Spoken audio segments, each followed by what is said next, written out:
I gotta tell somebody. This is the best thing I've ever seen. Let's talk about that. You need this. Listen to this. Memorable and exciting. Well, then be less boring. I'm going to tell everyone. Wait here. Mighty remarkable, Big Daddy. Remarkable? Welcome to Remarkable, a podcast for B2B marketers that deconstructs the most iconic moments in film, television, pop culture, and advertising for a single purpose: to give you, the B2B marketer, the same storytelling techniques that the pros use. In each episode, you will learn techniques from Hollywood, Pixar, Marvel, and beyond, from Spielberg's hands to yours, bringing remarkable content ideas to you every single week. I'm Ian Faison, CEO of Caspian Studios. This is Remarkable. This week, we're talking B2B marketing lessons from the WWE with the help of our special guest, author, keynote speaker, U.S. brand evangelist at GetResponse, Carlos Gil. Then, now,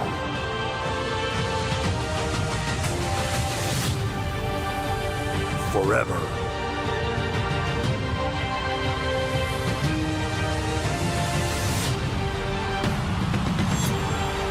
Together.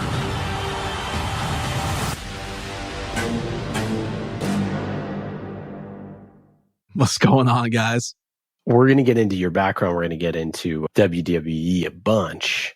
And of course, your book, which I have right here, The End of Marketing. End of Marketing. Humanizing your brand in the age of social media and AI.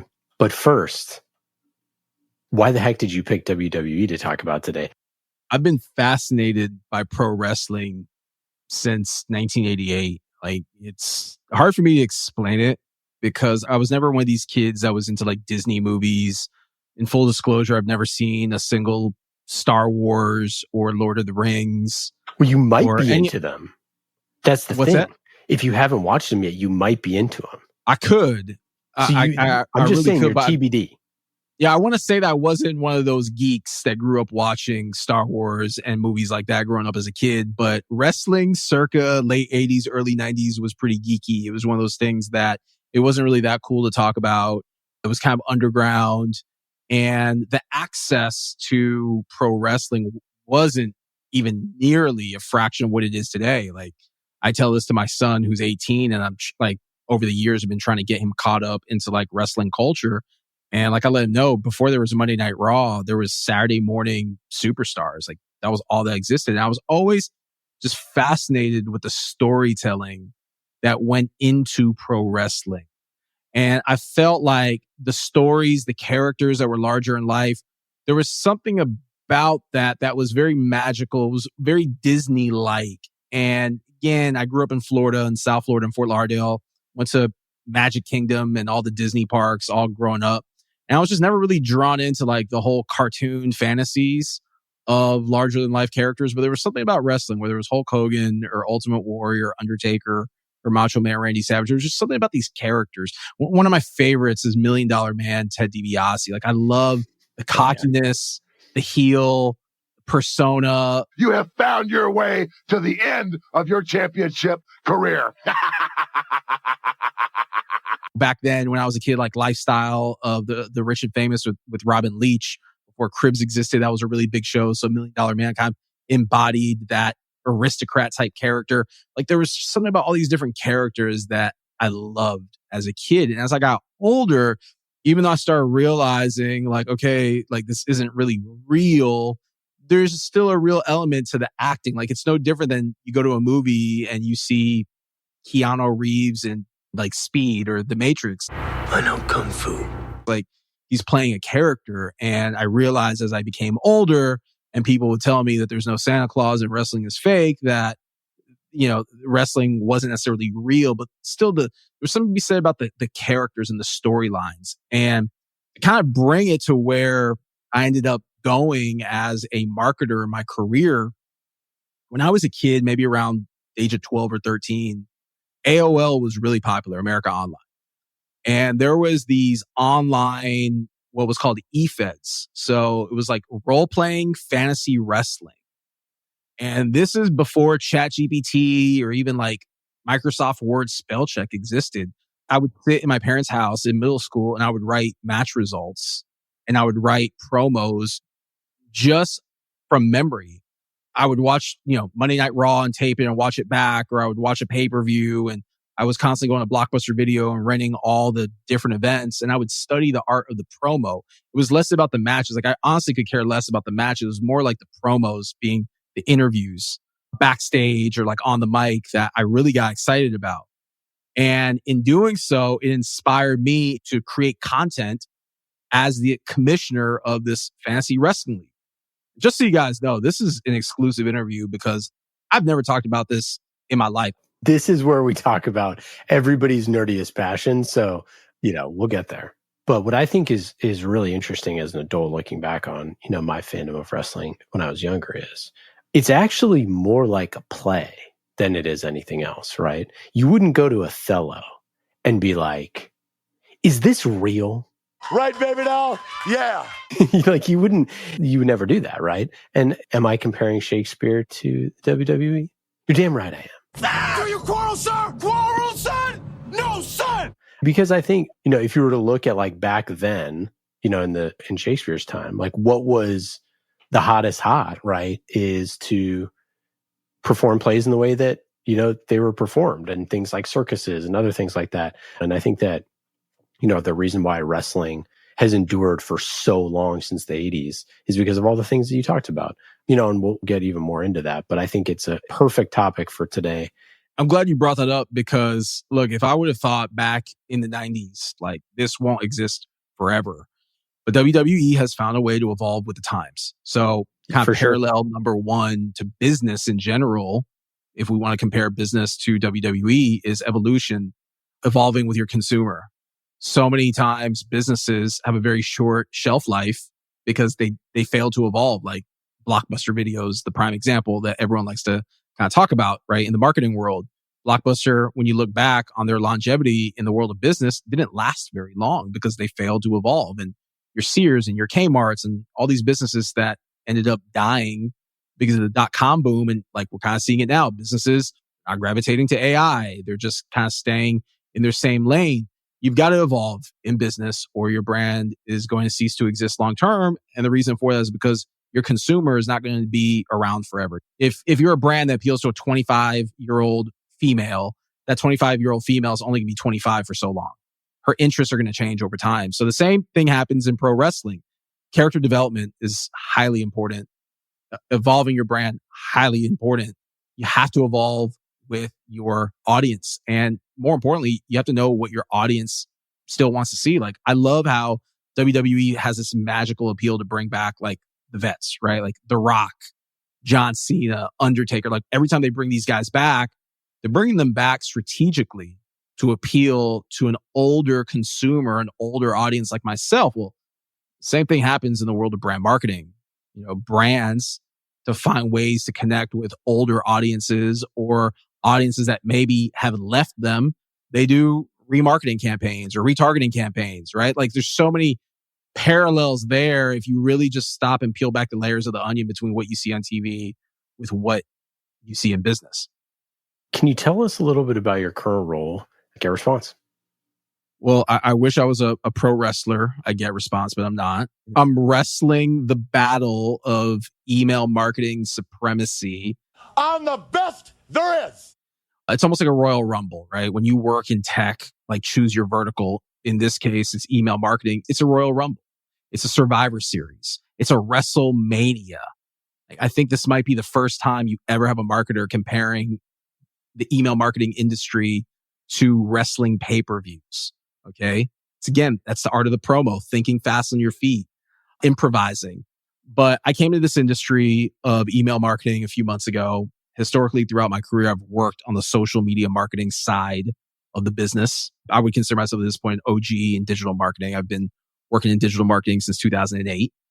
And GetResponse brought me on board in theory to do what through the end of marketing I teach readers, which is to be the face of the brand, be the spokesperson, be the megaphone, to be able to broadcast and shout all the cool things that they're doing, but really to put a human face on the brand. which is smart, right? Like, obviously I'm biased, but kudos to GetResponse. If, I went away tomorrow, I would hope that they would have someone else in the role. So my role, to define it as brand evangelist, is to form strategic partnerships and to drive brand awareness, which is exactly what we're doing here. It's be on podcasts, be at conferences, mix, mingle, shake hands, do that sort of thing. It's not a sales role. It's pure marketing. And honestly, it's something that I really enjoy because I'm tasked with taking a 25-year-old company that is one of the pioneers, one of the OGs in the email marketing space, and helping them become more known in the United States. So if there's someone that can do it, it's Carl Steele. You're looking at him. Meredith, what the heck is the WWE? So the WWE is all about kayfabe. That is Meredith O'Neill, our amazing producer extraordinaire. And it's this wrestling term, which means presenting stage performances as real. So my brother used to watch WWE, which I knew then as WWF. And I always teased him like, it's fake, it's fake. And he'd be like, it's not fake, it's real. But it is athletic performance theater. Yeah, there's no way to fake falling through a cage onto tacks. You know what I mean? Like, it's like the thing. You're like, have you ever seen like a wrestler in their 60s, like walking around, like their joints are real, their backs are real. Anyways. And to mention that, like, it is really hard on their bodies, right? So there is a real aspect to it, but it's orchestrated. And on that, like, it wasn't until 1989 that Vince McMahon acknowledged that, like, the results are predetermined. They know who's going to win. It's all planned. But, like, that wasn't until I think, like, a lawsuit. He was really pressed to give the truth, which was really interesting. And flash forward, it's like, and nobody cared at all. You know what I mean? It's like, it's such an interesting thing of like this argument that exists that people do care about that ultimately literally does not matter for viewership or audience or anything like that. Sorry, it doesn't matter. It still draws a huge audience. Like, I think people really love the storytelling. They love the characters. They love the signature moves, right? There's character building, there are relationships that happen, there's storylines. So it's the World Wrestling Entertainment. It's American Pro Wrestling Promotion. It started in the 1950s and was kind of like a family affair. Like, if you know Vince McMahon, it was his grandfather and father who started it. So Vincent J. and Jess McMahon. And they originally called it Capital Wrestling. And it's gone through like several name changes. I knew it as WWF, and then they went into a lawsuit with the World Wildlife Fund, and that's when they changed it to WWE. But really, like, the reason why WWE took off is because of, one, cable TV. Like, it was available to watch it at your home, right? You didn't have to, like, people would subscribe to magazines before that and get like wrestling info and things like that. But it wasn't until cable TV came around, and that and Vince K. McMahon, the son, or really the grandson, took over from his father and took this really aggressive business plan. He started buying out smaller wrestling promotion companies.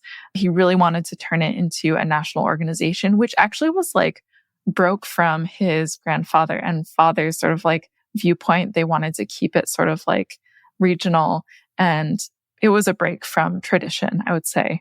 And I think he kind of like made enemies because of it, but it's grown into this huge empire. Which just to, because we'll dig into this later. But the idea of like making it, those acquisitions, building it, growing it, all those things lead you to this hybrid structure, which is cable money plus pay-per-view. And that, I think, is like hugely important to think about, as we'll get into the marketing piece of like stuff that is already attached to a date, a time, and a place. And then there's this, pay-per-view, right? Literally paying for the content. And like those two things in conjunction and using the weekly day in and day out shows and content to hit that consistent drumbeat while saving the best for the big events is really revolutionary, I think. Like, I think that that's something that you can only do in scripted. You can't do it in sports, right? I mean, in a theory, you do it with big tournaments and things like that. But that is, I think, a very unique revenue model that once they achieve size and scale, frees the business to become a giant, right? What's unique now to build on that, over the last almost decade, WWE started up their own network. It was a Netflix-style subscription network. And since then, Peacock acquired the streaming rights to WWE, there's no longer pay-per-views. They're called premium live events. And you can watch them for free on Peacock. And you can watch Netflix style content, download and stream all these old school pay-per-views, like every single pay-per-view from back in the day, every single Monday Night Raw, SmackDown, documentaries, you name it. You can watch all of it on Peacock. And I think last time I checked, like Peacock was $6 or $7 a month. So one would imagine, well, how does WWE make money if you're basically giving away all of your content for free on Peacock?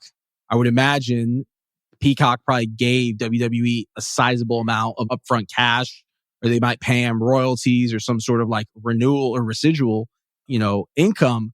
But the bottom line is that there's no more pay-per-views. So WWE isn't making $50 or $60 a month off of a pay-per-view. They're rolling the dice and banking on all these subscribers from Peacock. Now, the point I'm making with all this is Peacock is owned by NBC. NBC Universal is a huge, huge media conglomerate. So by being on Peacock now, they've essentially expanded their distribution to be a much bigger organization. They have much further reach, broader reach than before by keeping all the money in-house. So again, kind of going back to the point I was trying to make, a few years ago when I started thinking, well, how's WWE going to stay in business with this model of giving away all their content essentially for free on Peacock? And what it's actually resulted in is because their distribution has increased and now more people have access to the product. They're hosting these events overseas. They're making a lot of money. They're touring more often overseas. They're seeing the highest revenue numbers of all time in the company's history at their events, both televised and non-televised. And pro wrestling has seen this like resurgence in popularity simply by making the product more accessible and affordable to more people versus limiting the reach and charging a higher dollar to a much smaller number audience. Yeah, I mean, if you look at, so there's $1 billion contract with Peacock, right? That's over in 2026. And I don't know if the Netflix stuff is like final yet or whatever, but this is a hugely valuable thing, right? Because it is the combination of on-demand and live. And like for advertisers, that is so important going forward. And so this is why UFC is so valuable too. And why UFC was able to do that. Like having on-demand television and live entertainment is a really powerful combo. And they actually hold the driver's seat. Like, forget about this exact contract, but as long as they continue to create, putting product on the field, and they have all these road shows, like you mentioned, right? They can go around and have people actually see them, which is hugely valuable too. So anyways, they have multiple revenue streams, and that's not necessarily hyper relevant to marketing in this exact moment, but I think it's important to know what you said, which is how fans can engage with them and spend their money with them, and playing that constant sort of ebb and flow of, do we want to try to get $50 for a pay-per-view? Okay, now it's all under this thing, but it gave us $1 billion. Okay, now what can we do with that? I think it's just all relevant as we think about investing in our own marketing to say, how do we have this blend of in-person, on-demand, live entertainment, the more intimate things, like it is a blend, and that's what they've really excelled at as you mentioned, building up their digital age. They have connection directly with their customers. Again, we're getting into all this stuff here, but it's like, this is a multifaceted media empire at this point, which is very, very, very different from what Vince McMahon inherited back in the day, which is like a tiny regional thing that didn't really have anything that could negotiate TV rights, didn't have anything worth pay-per-views, et cetera. And then all of a sudden you get into, things like WrestleManias and all that. And then you get into what is this new version, which, like you said, has changed in the past decade. But so what I want to say to kind of build on what you just brought up there to kind of connect the dots between, once again, pro wrestling and B2B marketing is, let's break down the analogy of demand generation content being the pay-per-view that's gated that you have to pay $50 or $60 a month to access. So historically, the brands in B2B, tech companies, they'll spend all this money to produce these assets to then generate leads, i.e. ebooks, for example. And you've got a landing page, and then The end user has to go to that landing page and give you their first name, last name, phone number, email address, company they work for, budget that they manage, all these details in order to be able to click a download button and get an ebook that most of the times is worthless, and it's a lot of content that the end user is not even going to read. But you have to take all these steps. Well, that's the equivalent of old school pay-per-view, WWE having their content gated. You had to pay to play to access it. Instead, the new school model, WWE content, is just giving away all of their premium content for free or at a very, very small price point. But like you said, they become a media company that's worth billions of dollars.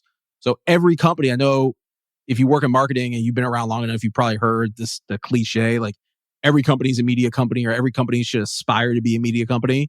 And again, this is where the parallels should be drawn from a powerful company like WWE that understands storytelling, character development, engaging your fans, evolving with the times, giving away content for free. So I am not a proponent for making it difficult for end users to engage with your brand. As simple as I'm not a proponent of you have to go to my Twitter account to see a tease of a piece of content, to then click outside of Twitter, to then go to a website to give me your information, to then get an email with a downloadable PDF that you really can't do anything with. Like, it's too many steps. Remove the friction. Make content easily accessible to your audience and follow one of the 3 content pillars that I teach throughout my talks, which ironically, surprise, surprise, is inspired by pro wrestling. You guys want to know what it is or what they are? Love to. All right, get ready. Educate, entertain, and inspire. So every single brand has the ability to educate their audience, post content that's educational in nature. Every brand has the ability to entertain their audience, use music, use emojis, do what we're doing here. We're podcasting. We're making content that otherwise would be hella boring in marketing speak, and we're making it relatable and fun. There's an entertaining aspect to it, or inspiration. So share inspiring success stories to inspire more people to do business, inspire more people to follow, inspire more people to engage with your brand. This is essentially the WWE model of content marketing that every brand has the ability to do, but brands overcomplicate marketing. And again, they gate their content. They make content difficult for consumers to access.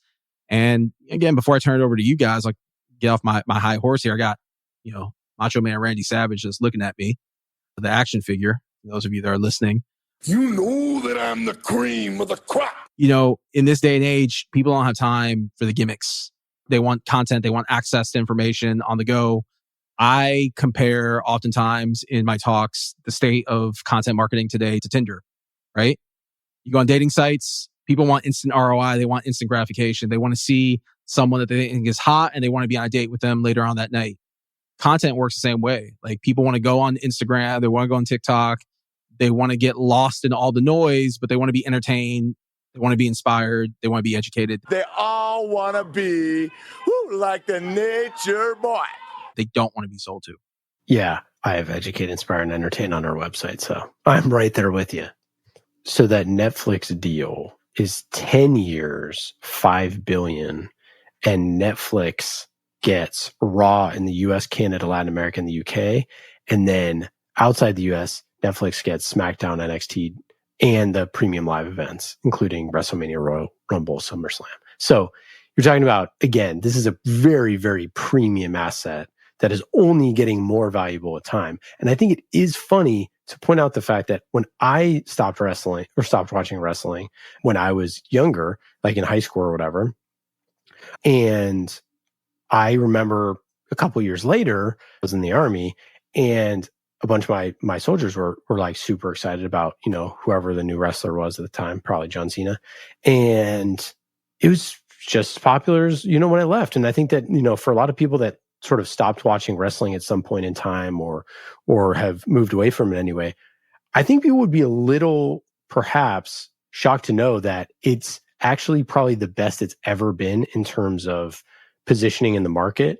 And it's on extremely sure financial footing, which is pretty crazy to think that, again, like you said, I mean, when I was growing up, when I was a kid, it was not the most popular thing to like be into wrestling. Like all of my friends love wrestling. We did wrestling moves on each other. We play wrestling video games. Like my stone cold moment is when I was in the Army, we were doing this big ceremony and my brigade commander was relinquishing command. It's this big deal Army thing. And he's given his speech and he's like, I would like to thank, my wife. I'd like to thank, family that made it out here, Bret Hart. And he keeps talking. And I'm like, after the ceremony, all of us are like, did you say Bret Hart? Like, whatever. And so he's going through his speech and he's like, thanks again to Bret the Hitman Hart. You wanted to start a fight with the Hitman. You wanted to start a war? Well, you did. I'm like, no way. And so anyways, I met the Hitman afterwards. Nice. I got a photo with him. How was he? Definitely. Oh, he's the man. He was awesome. Coolest dude ever. Did he put you in the sharpshooter? I was like, just give me the sharpshooter. Just let's do it.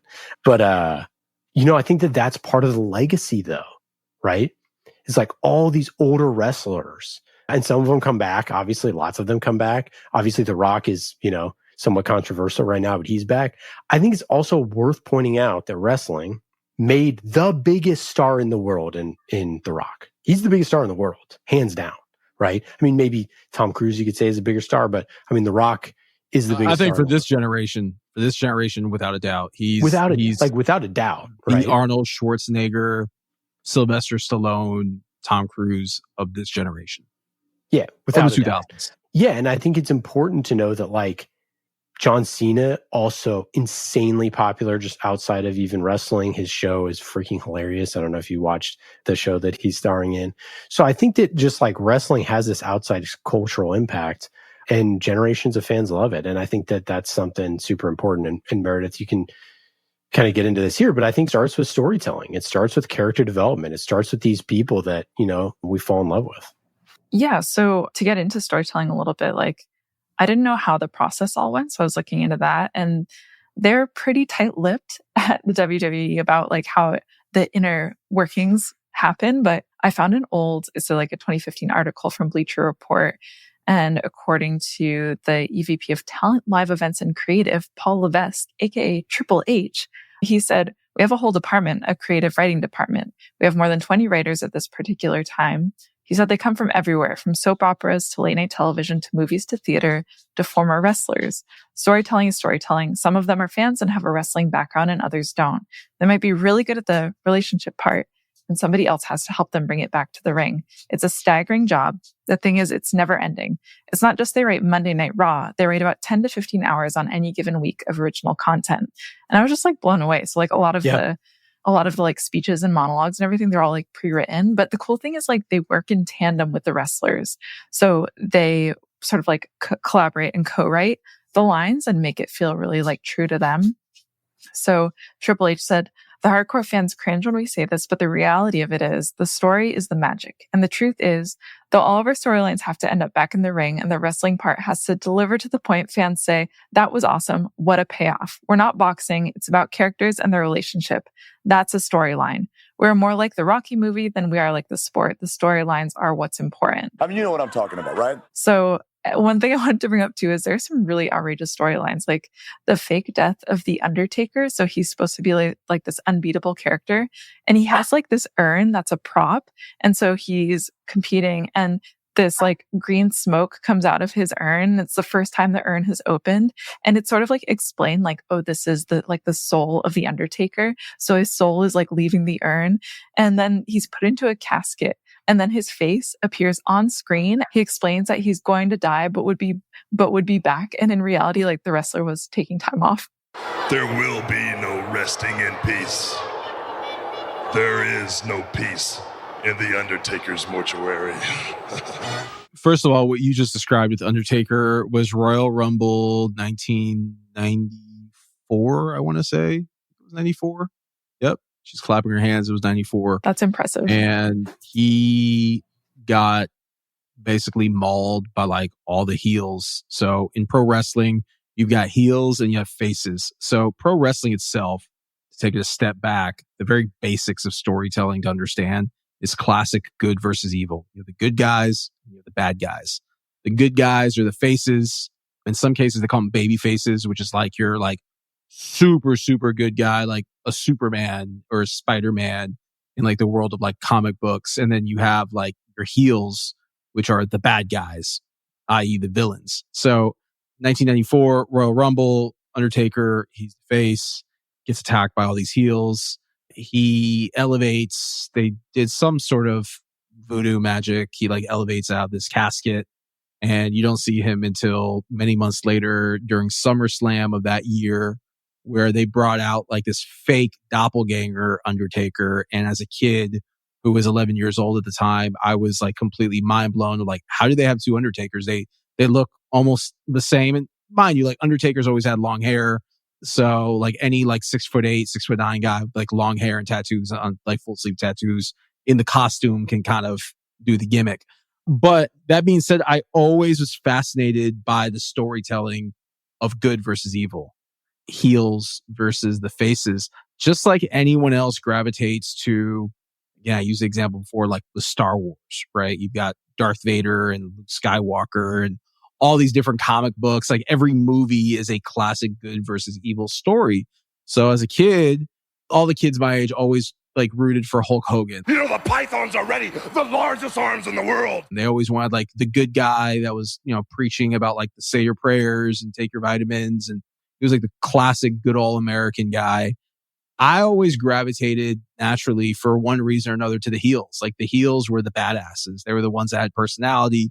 They were always like conspiring together to beat Hulk Hogan and whoever the top face was at the time. It was just something about that like I was always drawn into. It was more about like, will we ever see a heel champion? Like, will the heel ever succeed? Like, to me, that was exciting. And I think, again, there's so many parallels. I've said this now multiple times. I'll say it again, but there's so many parallels to how business should be done to pro wrestling, and specifically the storytelling part. Like, I can't tell you how many times I've sat in front of a CMO and I talked to him about storytelling, and he or she thinks that storytelling is producing a customer success video that goes on their website, like hidden in this section of success stories and testimonials. And I tell them like, no, dude, it's as basic as training your employees to be communicators or storytellers for your brand and empowering them to use a medium like Instagram stories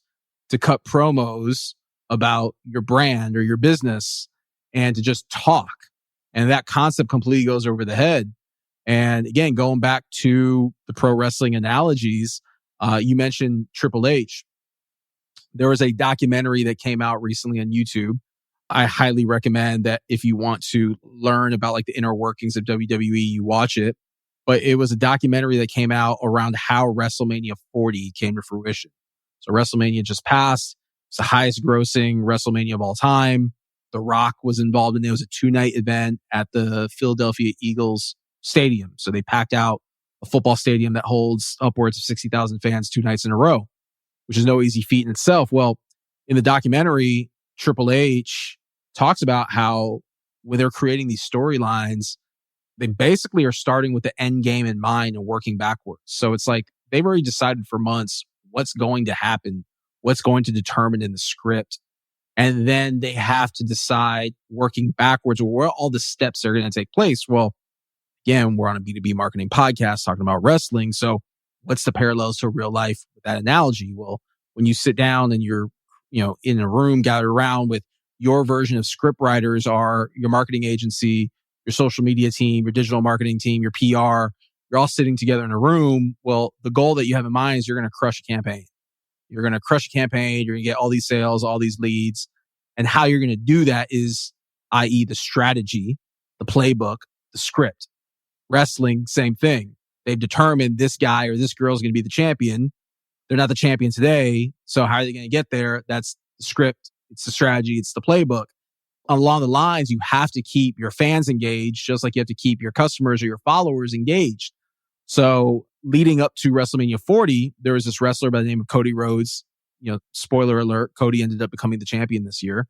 But Cody Rhodes was in a 2-year storyline to where Cody's dad, Dusty Rhodes' nickname was, I think it was the American Dream. Dusty Rhodes, Cody Rhodes' dad, never held the WWE championship.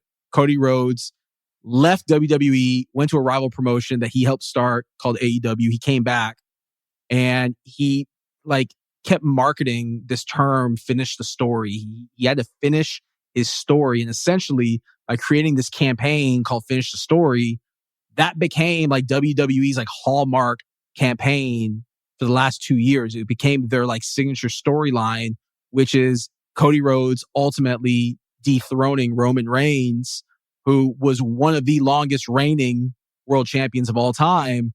So my whole point that I'm making here in a very long-winded answer is in this documentary that's on YouTube that's about an hour long, Triple H is talking about how they had already decided this long before The Rock came into the fold to become a member of the board of directors for WWE.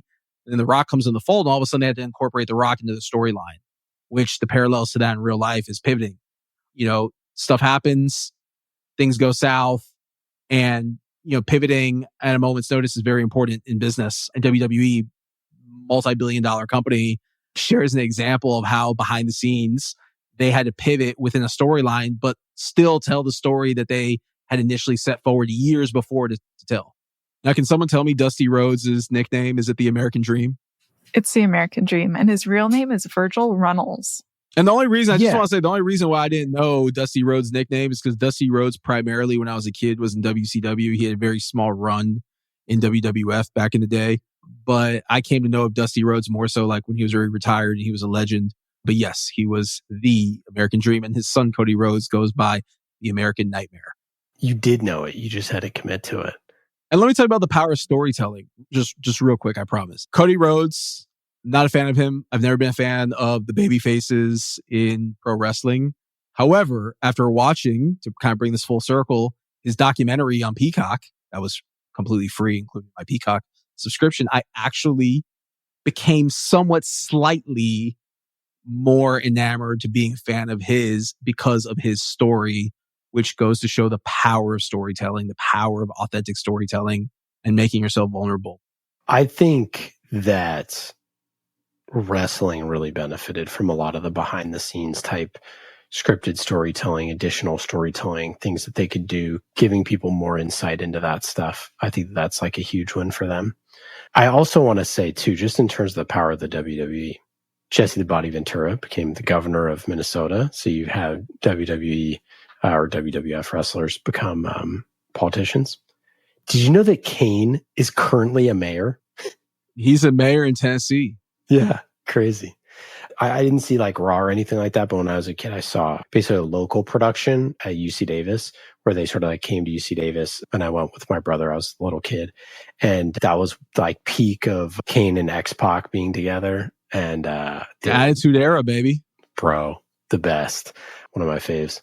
That's what I tell my son all the time. So I've got a son who's 18, and he grew up in what's called the Ruthless Aggression Era, which is like John Cena and Batista and, you know, guys that have gone on to become GOATs in the profession, so to speak. And Batista is a bigger star now than, I mean, obviously because of... Batista's done well for himself in Hollywood. John Cena, obviously, we mentioned him before. He's become a really big star outside WWE.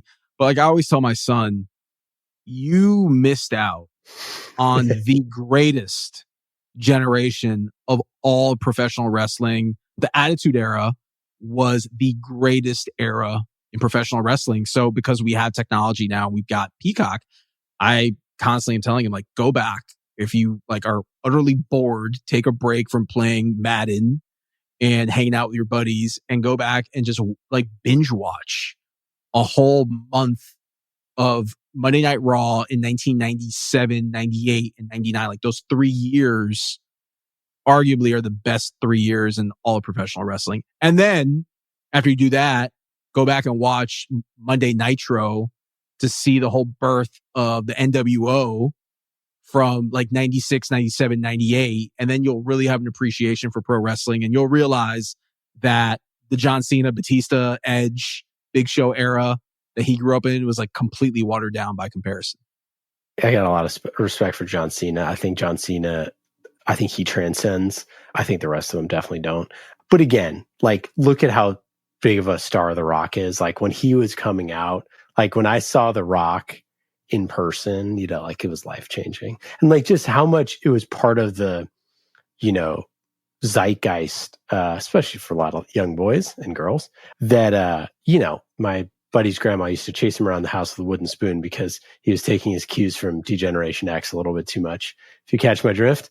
And, you know, you'd ask someone, like the worst thing that you could do is someone asks you their name. You're like, oh, it's Ian. It doesn't matter when. You're like, oh, geez. People were throwing rock bottoms in the pool. You know, like I remember my friend, we were at a pool one time. Some dad was just getting out of the pool and he put his arm up on to get out of the pool. And my buddy just slipped underneath and just rock bottomed a stranger back into the pool. It was chaos. You know what I mean? But hey, you fall for it. Stunners everywhere. I think it's an important thing to connect back to marketing because I think the thing about the WWE is that it really builds these characters that people love. And these characters they have music, they have wardrobes, they have catchphrases. On balance, off balance, doesn't matter. I'm better than you are, yeah. They have all this stuff that's super memorable. And they're all fighting this Vince McMahon, Shane McMahon, all of them, they put themselves into the content. And I thought that that is like one of those great marketing lessons of like, it's so much better with the McMahons as part of the story rather than sitting on the sidelines, right? It's like when your CMO gets involved in something or your CEO gets involved in a campaign, isn't that campaign just so much easier? Isn't it so much easier to go to your customers and prospects and get meetings with them and talk to them and do all sorts of stuff? Isn't it so much easier when your CEO is involved? And that's kind of what I feel like the Vince McMahon, when he started getting back really involved and he had the big feud with, you know, with Stone Cold, like it was like the best type of engagement because you really felt these two sides at odds. And you mentioned earlier, you know, the elemental nature of wrestling is good versus evil. It's these heels versus faces. And I think it's so right? Every single time it's person versus person. And you get that over and over and over again. And you can layer on all the stories on top of it, all the history on top of it, all these little, you know, idiosyncrasies. And what you get is this fully realized thing that I think is fantastic. I love how you brought up the McMahon family being a part of the story. Vince himself has been like in the news for the wrong reasons. So we're going to kind of gloss over him as an example. But what comes to mind in terms of like taking people behind the scenes, again, like Triple H has become very much like the face of the behind the scenes element of WWE. It's no different than, to your point, employee advocacy, you know, giving your CEO or your CMO like the megaphone to broadcast on behalf of the company. Like executive social is so highly underestimated because it's done so poorly by many brands. Like oftentimes you have the PR team that's running the social accounts for the execs. The execs are like so out of tune with how to even use these tools, even though it's like really simple. Like anyone can take a photo or a video and tweet it nowadays or put it on Instagram. It doesn't take rocket science to do that. So yeah, you know, WWE, like you said, like they created this model many years ago, decades ago now, around like putting your owner and CEO out there on TV. TV nowadays being social media. So again, man, that goes back to the whole aspect of humanizing your brand. I think if you actually sit through and like read The End of Marketing, you're going to see several parallels over and over around what we have just talked about, which is character development and storytelling and being edgy too. Like one of my favorite chapters in the book is How to Be Savage Like Randy. And the whole premise of that chapter, and I actually give some backstory in terms of like my fandom back in the 80s and 90s as a wrestling fan. And I make some of the connections that I'm talking about here. And just so you know, like I, at some point, intend fully on doing like a full marketing keynote comparing pro wrestling to marketing. Like just even sitting here with you guys here today has like really jazzed me up about the possibility of that. And if it takes on, maybe, who knows, maybe I'll do a book that compares wrestling and marketing or wrestling and business. But that being said, you know, How to Be Savage Like Randy is all about incorporating personality into your content, which is something that's been lost in business today. It's about going after your competitors' customers, which is something that brands covertly attempt to do through advertising by running ads on platforms like Facebook and Instagram, targeting competitors' followers, competitors' likes. But I go much deeper into that. And, Randy Savage, was one of my favorite wrestlers because he was out there. He was loud. He was larger than life. And he had a very distinctive voice. He had the catchphrase, "Oh, yeah." He was just different as a wrestler. And to stand out in today's noisy digital ecosystem, you have to be loud. You have to find ways to be different. You can't see this. You cannot say the same thing that everyone's saying. Your content can't look like every other brand. Like anytime brands bring me in to consult and advise, and it's not proprietary. I'm in a job right now at a tech company. These are the conversations I'm having all the time. Not just where I'm at now, but historically where I've consulted and advised. I'm using these parallels around being different. If your content looks like every other brand out there that you're competing with, you're going to just get lost. You're going to get lost in the noise. I often use this analogy to the movie Castaway, which is one of my favorite movies of all time. Talk about storytelling, talk about character development. Watch Tom Hanks for 3 hours in Castaway. And that is one of my favorite movies because the storytelling in that movie takes you through so many emotions where you feel like you're on that island with Tom Hanks. Throughout the movie Castaway, Tom Hanks is speaking to a volleyball. So I often make this analogy that the content that you post today, whether it's social media content, email marketing content, it doesn't matter. Content that you're posting, if it's not being engaged with, you are Tom Hanks in the movie Castaway talking to a volleyball, talking to yourself, essentially. And that is what I want to help as many brands as I can change their mindset, whether it's through podcasts like this, books, keynotes, short videos, TikToks, Instagram, you name it. There's something I want to help marketers do differently. It's just be different. Stop doing what everyone else does. Stop saying, posting, speaking like everyone else. Be different, have a personality, and stay within those guidelines. Educate, entertain, and inspire. Well, Carlos, truly the cream rises to the top with you. Oh, yeah. Thanks again for joining. We really appreciate it. For listeners, go check out GetResponse. Any final thoughts? Anything to plug? Yeah, this has been a great podcast. I really appreciate y'all for having me on. GetResponse.com is the link. Go there, sign up. Guarantee you're not going to be disappointed. We are relatively affordable as an email marketing platform. If you have any questions about GetResponse, I'm easily accessible.